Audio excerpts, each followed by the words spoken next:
Merci beaucoup. Bien que je vienne de vous parler en français, je vais faire poursuivre mon exposé en anglais. My objective today is to present a very general statistical portrait of the foreign-born Anglophone population in Quebec and the immigrant Francophone population in the rest of the country. I will first begin with a longer section that will cover the English-speaking immigrant population in Quebec, and then continue with a section that presents similarities and differences between these two populations, these two immigrant populations that we are interested in. I will be using the criterion of first official language spoken to designate the Anglophone and Francophone populations. While the proportion of Anglophones within the Quebec population was of 13.5%, province-wide, the geographic distribution of this population is quite uneven. As we can see, two regions of the province accounted for 87% of all Anglophones in 2011. 81% of Quebec's Anglophones lived in the Montreal CMA, while 6% resided in the Outaouais region. We have here a chart that presents the proportion of Anglophones within specific regions of Quebec. It is in the Montreal CMA that Anglophones represent the highest proportion of the population. In 2011, close to 1/4 of the Montreal CMA's population was English-speaking. That proportion was 18% in the Outaouais region and 4% in the rest of Quebec. Now let's take a look at Quebec's immigrant Anglophone population. There are 350,000 Anglophone immigrants in Quebec, and they account for 4.6% of the total population. It is in the Montreal CMA that the vast majority of them reside. In fact, 9 out of 10 immigrant Anglophones are living in Montreal. Province-wide, approximately 1/3 of Anglophones were born outside of Canada. In Montreal, that proportion is slightly higher. 4 out of 10 Anglophones are immigrants. In the Outaouais region, that proportion is much lower. There, only 19% of Anglophones are immigrants. As we just saw, the vast majority of Anglophones reside in Montreal. For this reason, it is highly interesting to take a look at how this population is distributed in the CMA. The map on the top shows the distribution of foreign-born Anglophones, and the one in the bottom shows the distribution of native-born Anglophones. With these maps, I wanted to show how immigrant Anglophones tend to reside in the same areas that native-born Anglophones live in.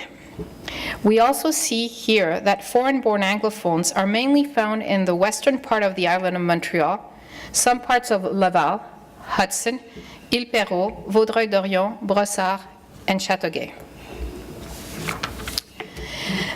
This map presents the proportion that Anglophone immigrants represent within each of the City of Montreal boroughs, selected Montreal CMA census subdivisions, and Laval sectors.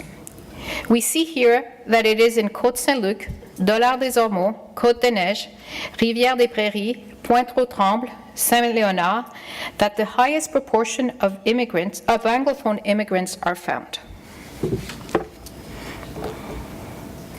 As for the highest proportions of native-born Anglophones, they are found in Montreal, West, Hampstead, Hudson, Westmount, and in some municipalities of the West Island.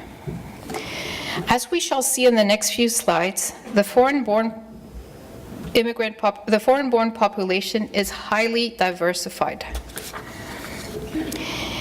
Anglophone immigrants come from all over the world. However, close to 3/4 of them were born in countries of Asia and the Pacific and Europe.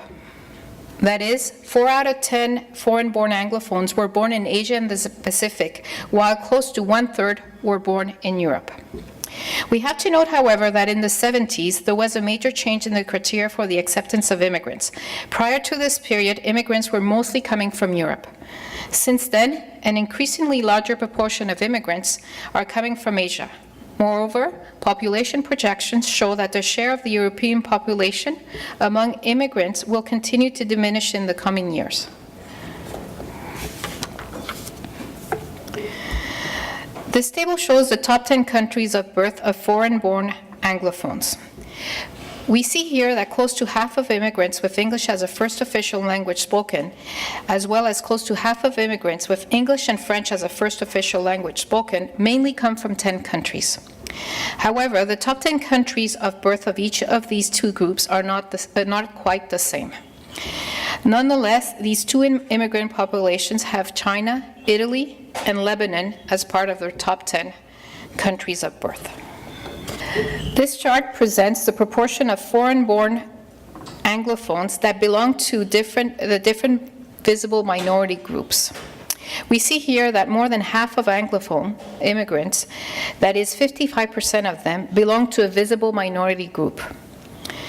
That proportion is much lower among native-born Anglophones. That is, 18% of them are members of a visible minority group. We see here that the four main visible minority groups that represent a little over 1/3 of the Anglophone immigrant population are South Asians, Chinese, Blacks, and Arabs. We will now continue with a section that presents official languages statistics. This chart shows the first official language of all of Quebec's immigrants according to their immigration period. Among Quebec's immigrants, it is in the more recent immigrant groups that we find the highest proportion of immigrants with French as a first official language. As such, 3/4 of recent immigrants have French as a first official language, while among immigrants that arrived before 1996, that proportion is much lower at 62%. When taking a look at the knowledge of English by immigrants, we observe the opposite trend. It is among the older generations of immigrants that we find the highest proportions of persons with an ability to hold a conversation in English.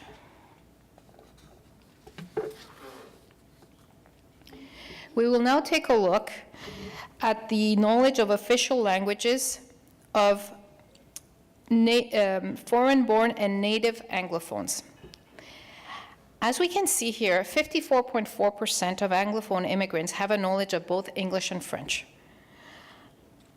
Among non-immigrant Anglophones, this proportion is much higher. That is, close to 3/4 of them can hold a conversation in both official languages. I will now show you some statistics pertaining to the highest level of education attained by foreign-born Anglophones. The proportion of persons that have no certificate, diploma, or degree, or only hold a high school diploma, is lower among Anglophone immigrants than among non-immigrant Anglophones and Quebec's population as a whole. Immigrant Anglophones are more likely to hold a university certificate or diploma at the bachelor level or above than native-born Anglophones, and then the province's entire population. As we can see here, close to 1/3 of foreign-born Anglophones hold such a degree, while around 1/4 of native-born Anglophones and close to 1/5 of Quebec's entire population does.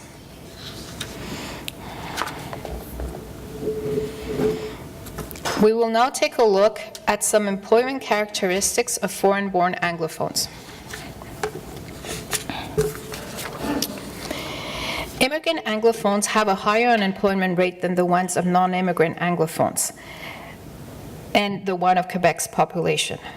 We observe with the data presented in this graph that the longer an immigrant has been in Canada, the closer his unemployment rate is to the one of non-immigrants. As we can see here, the unemployment rate of immigrants that arrived between 2006 and 2011 is of 14.5%, while the one of immigrants that arrived before 2006 is much lower at 9.1%. The unemployment rate of native-born Anglophones is even lower at 8.5%.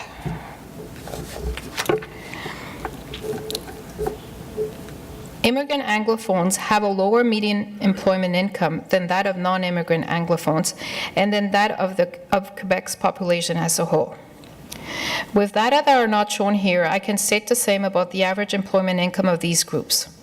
Here we see that the median employment income of recent immigrants is $10,000 lower than the one of non-immigrant Anglophones, as well as $10,000 lower than the one of Quebec's population. We also observe that the median employment income of foreign-born Anglophones is $3,200 lower than that of native-born Anglophones. This graph presents the industry sectors that immigrant Anglophones and non-immigrant Anglophones work in. We see that foreign-born Anglophones mainly work in 5 industry sectors: manufacturing, retail trade, professional, scientific, and technical services, healthcare and social assistance, and accommodation and food services. I will now go to my next section that lists some of the similarities and differences between the Anglophone immigrants in Quebec and Francophone immigrants in the rest of the country. As we saw earlier, for immigrant Anglophones, immigrant Francophones have a higher level of education when compared to the native-born population. Again, as this is the case for Anglophone immigrants in Quebec, among French-speaking immigrants in the rest of the country, there is a polarization between immigrants that are highly educated and immigrants that have a much lower level of education. Just as is the case with immigrant Anglophones in Quebec, immigrant Francophones in the rest of the country experience various issues related to their economic integration that translate in some cases into unemployment rates that tend to be higher and incomes that tend to be lower than the ones of the Canadian-born population. We also see that more than half of Francophone immigrants outside of Quebec and the same proportion of immigrants Anglophone in Quebec are members of a visible minority group. For members of both of these immigrant groups, it is very important to be able to learn to speak the language of the majority of the province that they live in. This knowledge will help them to gain more access to education, employment, and social networks. I will now take a look at some of the differences between these 2 immigrant groups. Outside Quebec, approximately 1 out of 10 Francophone is foreign-born, whereas in Quebec, 1/3 of Anglophones were born outside of Canada. Outside Quebec, only 2% of immigrants are Francophones. That proportion is much higher in Quebec, where more than 1/3 of immigrants are Anglophone. A higher proportion of Francophone immigrants outside Quebec arrived in Canada between 2006 and 2011 than is the case among Anglophone immigrants. In Quebec, there is a much higher proportion of recent immigrants than there are Anglophones than the proportion of recent immigrants that are Francophones in the rest of the country. The immigrant Anglophone population in Quebec has a higher proportion of persons aged between 20 to 44 years than the immigrant Francophone population in the rest of the country. We saw earlier that Anglophone immigrants tend to reside in the same areas that Canadian-born Anglophones live in.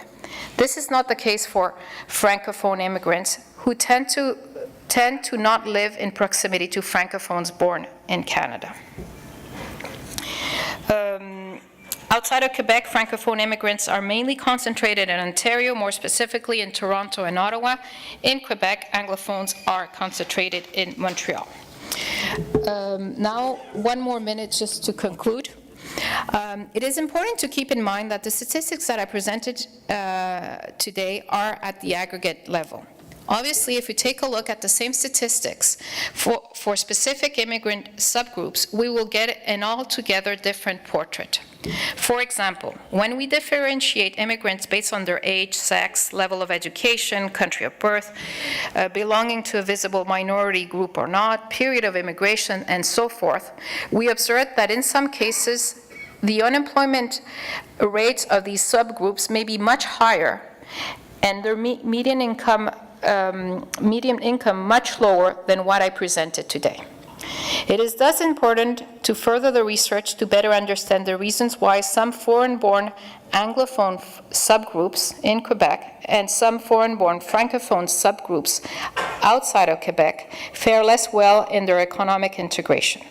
than the rest of the foreign-born population and the native-born populations. Thank you very much.